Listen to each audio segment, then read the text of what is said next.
Hello दोस्तों, welcome to my channel English and geography. दोस्तों, इस वीडियो में हम बात करेंगे लैटिट्यूड्स के बारे में। दोस्तों, लैटिट्यूड्स को हिंदी में अक्षांश रेखाएं कहते हैं। दोस्तों, ये बड़ा ही कन्फ्यूज़न करने वाला टॉपिक माना जाता है, लैटिट्यूड लॉन्गिट्यूड वगैरह। लेकिन दोस्तों, आप टेंशन ना लीजिए, आप वीडियो में लास्ट तक बने रहें। आपको A to Z इसकी सारी इन्फॉर्मेशंस इस वीडियो में मिल जाएंगी लैटिट्यूड्स के बारे में। तो दोस्तों, सबसे पहले मैं आपको बताऊंगा व्हाट आर लैटिट्यूड्स, उसके बाद मैं आपको ये समझाऊंगा, उसके बाद कुछ इम्पोर्टेंट फैक्ट्स बताऊंगा, कुछ इम्पोर्टेंट लैटिट्यूड बताऊंगा, और फिर दोस्तों लास्ट में मैं आपको ग्लोब पर इन्हें प्रैक्टिकली दिखाऊंगा और समझाऊंगा। तो दोस्तों लास्ट तक बने रहना वीडियो में। चलो शुरू करते हैं दोस्तों। What are latitudes. सबसे पहले तो बात है कि लैटिट्यूड होती क्या है। दोस्तों, ये डेफिनेशन है, हो सकता है डेफिनेशन आपको समझ में ना आए, मैं प्रैक्टिकली अभी आपको बताता हूँ। पहले डेफिनेशन पढ़ लेते हैं। Angular distance of a place from the equator is called latitude. Angular distance, दोस्तों एंगुलर डिस्टेंस यानी कि दूरी जो होती है, एंगुलर दूरी किसी स्थान की, उन्हीं को लैटिट्यूड कहते हैं।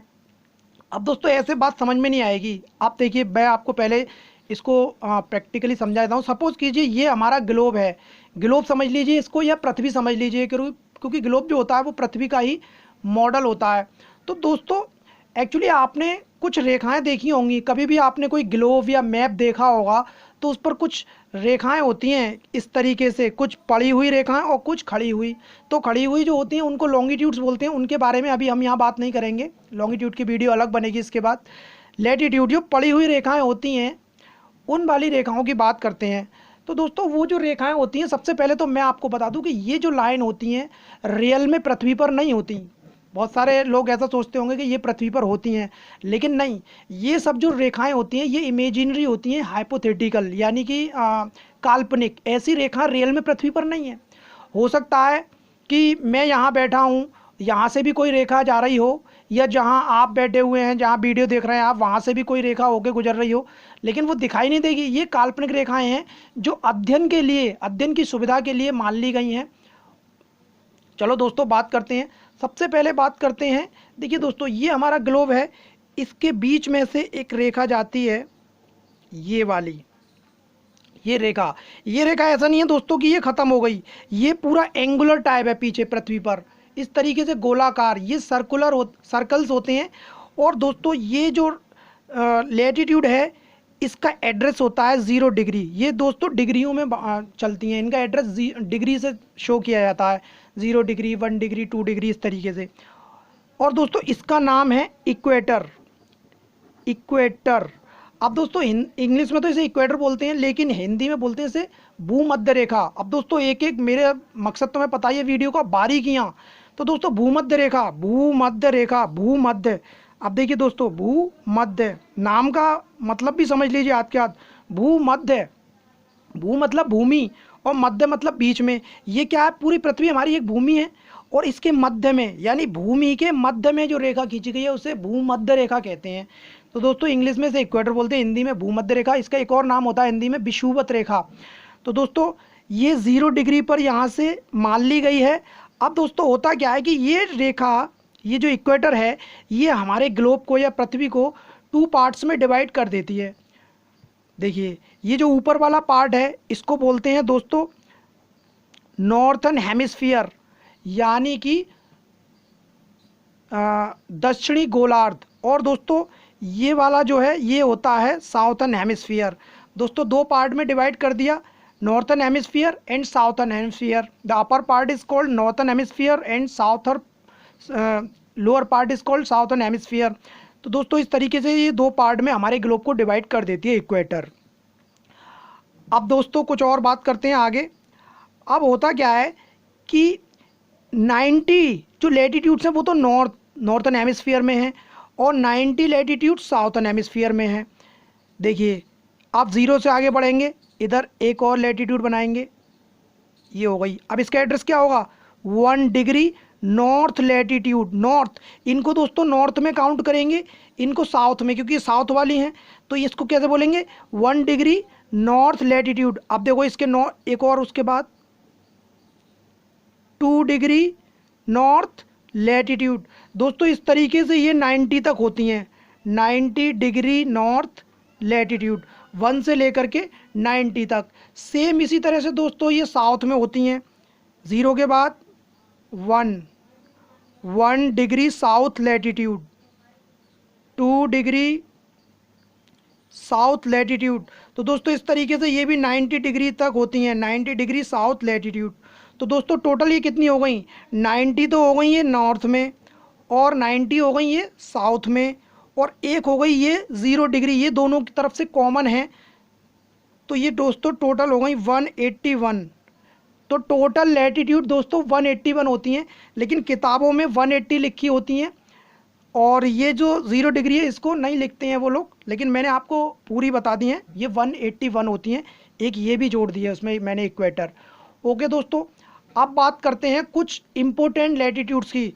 देखो दोस्तों, जब हम इधर जाएंगे तो 23 होल 1/2 डिग्री नॉर्थ, ये जो लैटिट्यूड है इसको नाम दिया गया है the Tropic of Cancer, the Tropic of Cancer. Hindi में दोस्तों इसे बोलते हैं कर्क रेखा। तो ये इंपॉर्टेंट लैटिट्यूड हैं, इनको मैं अभी लिख देता हूँ। देखिए दोस्तों, दूसरी फिर इधर ही आ जाइए आप साउथ में। साउथ में दोस्तों 23 होल 1/2 डिग्री साउथ लैटिट्यूड, यानी नॉर्थ में 23 सही 1/2 डिग्री को क्या बोलते हैं, ट्रॉपिक ऑफ कैंसर। और दोस्तों साउथ में 23 सही 1/2 डिग्री जो साउथ लैटिट्यूड है इसको बोलते हैं the Tropic of Capricorn, Tropic of Capricorn. दोस्तों इसे हिंदी में बोलते हैं मकर रेखा। अब दोस्तों ये जो कर्क रेखा है ये हमारे बिल्कुल इंडिया के बीच में होकर गुजरती है, और दोस्तों ठीक इसी तरह से ये जो ट्रॉपिक ऑफ कैप्रिकॉर्न है यानी कि मकर रेखा, ये ऑस्ट्रेलिया के बीच में होकर गुजरती है। ये दोस्तों ऑस्ट्रेलिया है और ये हमारा इंडिया है। इस तरीके से ये हमारे इंडिया को 2 पार्ट में डिवाइड कर देती है, और ये ऑस्ट्रेलिया को 2 पार्ट में डिवाइड कर देती है। बट ये सब जानकारियाँ मैं आपको बाद में और वीडियो बनाऊँगा तब दूंगा, अभी सिर्फ हम लैटिट्यूड के बारे में बात कर रहे हैं। ठीक है दोस्तों, तो आप कितना कुछ पता चला कि 0 डिग्री पर, एक 0 डिग्री वाली लैटिट्यूड का नाम है equator, 23 whole 1/2 degree north latitude का नाम है Tropic of Cancer, and 23 whole 1/2 degree south latitude का नाम है ट्रॉपिक ऑफ कैप्रिकॉर्न। ठीक इसी प्रकार से दोस्तों अब नॉर्थ में हम आगे जाते हैं, तो यहाँ 66 होल 1/2 डिग्री नॉर्थ लैटिट्यूड, इसका नाम है दोस्तों आर्कटिक सर्कल, आर्कटिक सर्कल। देखिए दोस्तों आर्कटिक सर्कल, इसका नाम आर्कटिक सर्कल क्यों रखा है, क्योंकि यहाँ पर दोस्तों आर्कटिक ओशन है। तो दोस्तों ये आर्कटिक ओशन को कवर करता है सर्कल, इसलिए इसको आर्कटिक सर्कल कहते हैं। ठीक इसी तरह से दोस्तों साउथ में आ जाते हैं। साउथ में 66 होल 1/2 डिग्री साउथ लैटिट्यूड को बोलते हैं हम अंटार्कटिक सर्कल, अंटार्कटिक सर्कल। दोस्तों इसको अंटार्कटिक सर्कल क्यों बोलते हैं, क्योंकि यहाँ साउथ पोल पर अंटार्कटिका कॉन्टिनेंट है, तो ये उसको कवर करता है, इसलिए इसको अंटार्कटिक सर्कल बोलते हैं। तो दोस्तों देखिए नाम के भी मतलब हैं पूरी डीपली एकदम एक एक नॉलेज। अब दोस्तों चलो 90 डिग्री ये नॉर्थ में आते हैं हम। ये 90 डिग्री नॉर्थ लैटिट्यूड को बोलते हैं दोस्तों नॉर्थ पोल, इसे नॉर्थ पोल बोलते हैं। और दोस्तों ये ठीक इसी तरह से 90 डिग्री साउथ लैटिट्यूड को बोलते हैं दोस्तों साउथ पोल। तो देखा दोस्तों आपने, ये कुछ इम्पोर्टेंट हैं, जैसे कि 0 डिग्री इक्वेटर, और 23 whole 1/2 degree north latitude is called Tropic of Cancer, 66 whole 1/2 degree north latitude is called Arctic Circle, 90 degree north latitude is called North Pole, and like this 23 whole 1/2 degree south latitude is called the Tropic of Capricorn, and 66 whole 1/2 degree south latitude is called Antarctic circle, and दोस्तों 90 degree south latitude is called South Pole। तो दोस्तों ये कुछ important थी, मैं इनको आपको अभी दिखा भी देता हूँ। ये देखिए, ये मैंने अलग से लिखी हैं, वहाँ थोड़ा वैसा हो गया था। देखिए दोस्तों सम इम्पोर्टेंट लैटिट्यूड्स, अब देख लीजिए दोस्तों। 0 डिग्री लैटिट्यूड को बोलते हैं दोस्तों इक्वेटर, और ये 23 होल 1/2 डिग्री नॉर्थ लैटिट्यूड को बोलते हैं दोस्तों ट्रॉपिक ऑफ कैंसर, जो कि भारत के बीच में होकर गुजरती है। और दोस्तों 23 होल 1/2 डिग्री साउथ लैटिट्यूड को बोलते हैं क्या, ट्रॉपिक ऑफ कैप्रिकॉर्न, जो कि दोस्तों ऑस्ट्रेलिया के बीच में होकर गुजरती है। और 66 सोल 1/2 डिग्री नॉर्थ लैटिट्यूड दोस्तों कहलाता है आर्कटिक सर्कल। और 66 सोल 1/2 डिग्री साउथ लैटिट्यूड कहलाती है अंटार्कटिक सर्कल। और दोस्तों नॉर्थ पोल कहते हैं 90 डिग्री नॉर्थ लैटिट्यूड को, और दोस्तों साउथ पोल बोलते हैं 90 डिग्री साउथ लैटिट्यूड को। चलो दोस्तों अब बात करते हैं इनके कुछ इम्पोर्टेंट फैक्ट्स की। देखिए दोस्तों सम इम्पोर्टेंट फैक्ट्स। दोस्तों पहला फैक्ट है दे आर पैरेलल्स। दोस्तों ये जो होती हैं ये समानांतर होती हैं, मतलब एक दूसरे के समानांतर। किस तरीके से, देखिए दोस्तों,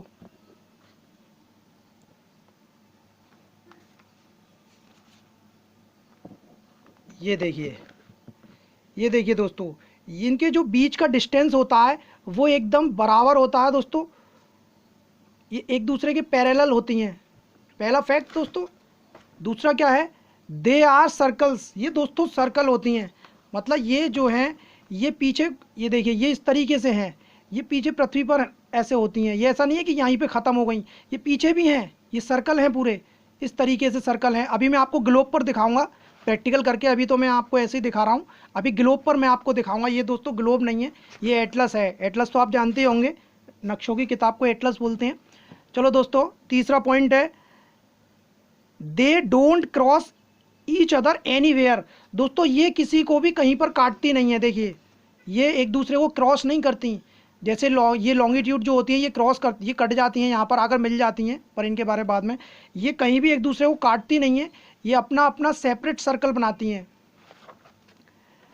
नेक्स्ट है दोस्तों their length gets decrease from equator to poles. दोस्तों इनमें एक खास बात और होती है कि इनकी जो सर्कल्स की या इक्वेटर की जो लैटिट्यूड की लंबाई होती है, जैसे वो इक्वेटर से जब हम पोल्स की तरफ बढ़ते हैं, साउथ पोल की तरफ या नॉर्थ पोल की तरफ, दोनों में से किसी भी पोल की तरफ हम जाते हैं, तो दोस्तों इनकी जो लंबाई है ये डिक्रीज होती जाती है, नहीं घटती जाती है। देखो ये छोटे होते जाते हैं। देखो ये वाला सर्कल जो होता है ये सबसे बड़ा होता है, इक्वेटर वाला। कहाँ इक्वेटर, ये 20, ये 0 डिग्री। देखिए दोस्तों ये इक्वेटर वाला सबसे बड़ा होता है, फिर ये छोटे होते जाते हैं, और छोटा, फिर और छोटा, फिर और छोटा। इसी तरह से साउथ में होता है दोस्तों, छोटा, फिर और छोटा, फिर और छोटा, और लास्ट में आते आते ये एक पॉइंट बन जाता है।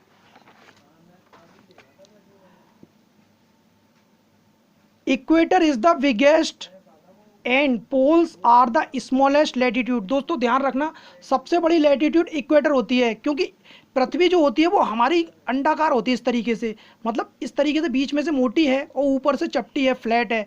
तो जो बीच वाला सर्कल होता है वो ज़्यादा चौड़ा होता है, इसलिए उसकी लंबाई ज़्यादा होती है। और पोल्स जो होते हैं वो सबसे कम होते हैं, यानी पोल्स केवल एक बिंदी होती है, एक बिंदु होता है, एक पॉइंट होता है, वो सर्कल भी नहीं होते। The poles are not circle. देखो दोस्तों अभी मैंने बताया था पोल्स जो होते हैं वो सर्कल नहीं होते, दे आर पॉइंट्स। जब हम गोले बनाते जाते हैं, जैसे मैं जैसे जैसे हम बनाते जाएंगे तो एक पॉइंट ऐसा आएगा जो पॉइंट बन जाएगा। तो पोल्स जो दोस्तों ऐसे ही है, वो सर्कल नहीं है, लेकिन उनको बोलते हैं इक्वेटर ही हैं हम, 90 डिग्री। ये देखिए they are imaginary lines used to measure distance of the places and to locate places on the globe और मैप। दोस्तों ये जो लाइनें होती हैं इमेजिनरी होती हैं, यानी कि ये लाइनें रियल में पृथ्वी पर नहीं होती, इनको ऐसे ही मान लिया गया अध्ययन के लिए। इसके अलावा दोस्तों ये डिस्टेंस बताने के लिए कि इक्वेटर से कोई भी जगह या कोई भी देश या कोई भी कॉन्टिनेंट या ओशन, कोई पर्वत पठार, कोई भी चीज़ इक्वेटर से किस दिशा में है और कितने डिग्री पर है, कितने डिग्री नॉर्थ पर या कितने डिग्री साउथ पर है, ये सारी चीज़ें बताने के लिए दोस्तों इनका यूज़ किया जाता है। इसके अलावा कोई प्लेस लोकेट करने के लिए, तो ये प्लेस लोकेट करने के लिए मैं आपको दोस्तों बाद में बताऊंगा ये सारी चीज़ें लोकेट करना, नक्शा पढ़ना, ग्लोब पर या मैप में कोई चीज़ ढूंढना, क्योंकि उसके लिए हमें लॉन्गिट्यूड्स की भी ज़रूरत होती है। खाली हम लैटिट्यूड का यूज़ करके ऐसा नहीं कर सकते, तो लॉन्गिट्यूड्स का यूज़ करके जो ग्रिड बनता है, इस तरीके का ग्रिड दोस्तों, देखो ये वाला, अभी हम केवल इसके बारे में पड़ी हुई रेखाओं के बात कर रहे हैं। जब हम इनके बारे में बात कर लेंगे तो दोनों को मिलके ये ग्रिड बन जाता है दोस्तों। जब ये ग्रिड पढ़ाऊँगा मैं, तब मैं आपको किसी भी नक्शे में बताऊंगा किस तरीके से कोई चीज़ ढूंढनी है। तो दोस्तों ये किसी भी लोकेशन को देखने के लिए या डिफरेंस कितनी दूर है कोई जगह, ये सब जानने के लिए मैप पर और ग्लोब पर इनका यूज़ किया जाता है, और मैप और ग्लोब पर ये रेखाएं आपको देखने को मिल जाएंगी। Next point is they demarcate different heat zones on the earth. दोस्तों ये जो पृथ्वी को हीट जोन्स में ही बांटती हैं। हीट जोन दोस्तों क्या होते हैं, देखो ये हीट जोन है, देखिए ये 3 हीट जोन में बांटती हैं। ये पहला है ये वाला इक्वेटर वाला टॉरिड जोन, दूसरा है ये वाला टेम्परेट जोन, और तीसरा फ्रेजिड जोन। इनके बारे में मैं डिटेल में बात करूंगा जब इनके बारे में पढ़ाऊंगा दोस्तों, अभी इसमें बीच में नहीं मैं डालना चाहता इनको, इनके बारे में डिटेल में बात करेंगे बाद में। Next point is the distance between 2 parallel of latitude is always 1 degree that is equal to 111 kilometre. दोस्तों इनके बीच का डिफरेंस, ये जो 2 पैरेलल्स होती हैं यानी 2 लैटिट्यूड होती हैं, इनके बीच का जो डिफरेंस होता है वो ऐसे तो 1 डिग्री होता है। आप कह रहे होंगे सर यहाँ तो ये 60 से एकदम 40 से 60 20 डिग्री है, तो दोस्तों बीच में 100 नहीं किया है, हम इस पर पूरी 180 90 इधर और 90 इधर खींच नहीं सकते क्योंकि ये छोटा सा है, लेकिन ये बीच में 20 गैप कर दिए हैं। तो ठीक है दोस्तों, ये 1 डिग्री का गैप होता है इनमें, लेकिन उस 1 डिग्री के बीच में जो डिस्टेंस होता है वो दोस्तों 111 किलोमीटर होता है। अब 111 किलोमीटर कैसे निकालते हैं दोस्तों, हमारी पृथ्वी का जो सरकमफ्रेंस होता है यानी परिधि होती है वो 40,000 है, और 40,000 में जब हम 360 का डिवाइड करते हैं तो 111 निकल के आता है। तो दोस्तों 111 किलोमीटर इनके बीच का डिस्टेंस होता है, यानी 2 इक्वेटर के बीच में जो दूरी होती है वो 111 किलोमीटर होती है। लेकिन अगर एंगुलर डिस्टेंस के हिसाब से देखें तो इनको डिग्री में मापा जाता है, लेकिन आप किलोमीटर में कहेंगे तो 111 किलोमीटर हो जाएगा। ओके दोस्तों, ये सब कुछ इंपॉर्टेंट पॉइंट्स भी हो गए। अब दोस्तों मैं आपको प्रैक्टिकली इनको ग्लोब पर दिखाता हूँ कि ग्लोब पर ये कैसे दिखती हैं, कैसे वर्क करती हैं। देखिए दोस्तों ये है ग्लोब, देखिए दोस्तों आप इस पर आपको दिखाई दे सकती हैं, देखिए ये जा रही हैं, ये दिखाई दे रही हैं आपको दोस्तों, यही हैं लैटिट्यूड्स, ये खड़ी हुई लॉन्गिट्यूड्स हैं, इनके बारे में बाद में बात करेंगे दोस्तों। तो देख लीजिए दोस्तों, देखो दोस्तों ये सर्कल होता है, ये एक दूसरे को किसी भी कहीं पर भी काटती नहीं है, देखो ये पूरे सर्कल हैं, और ये जो पॉइंट हैं ये यहाँ पर आकर ये नॉर्थ पोल है दोस्तों, और ये नीचे इसका साउथ पोल है, ये आपका इक्वेटर है। इक्वेटर आपको देखिए ये दिखाई दे रही है दोस्तों, ये रही बीच में इक्वेटर, और दोस्तों ये इधर इक्वेटर के नॉर्थ में 90 लैटिट्यूड्स हैं और इक्वेटर के साउथ में 90 लैटिट्यूड्स हैं। और दोस्तों इस तरीके से सर्कल होते हैं, देखो दोस्तों इक्वेटर वाला सर्कल जो है वो सबसे बड़ा है, और धीरे धीरे ये सर्कल छोटे होते जाते हैं, छोटे होते जाते हैं, और नॉर्थ पोल पर आकर ये एक पॉइंट बन जाता है दोस्तों, और नीचे दोस्तों ये साउथ पोल पर भी पॉइंट बन जाता है। ये दोनों साइडों में जो सर्कल्स हैं वो छोटे होते जाते हैं। तो सबसे बड़ी लैटिट्यूड हम दोस्तों इक्वेटर को बोलते हैं, और सबसे छोटी लैटिट्यूड यानी कि एक पॉइंट के बराबर होता है ये दोनों ही पोल्स पर। चलो दोस्तों आज के लिए इतना ही दोस्तों। अगर वीडियो आपको पसंद आई हो तो लाइक करना, और दोस्तों शेयर भी कर देना। Okay bye bye, take care दोस्तों।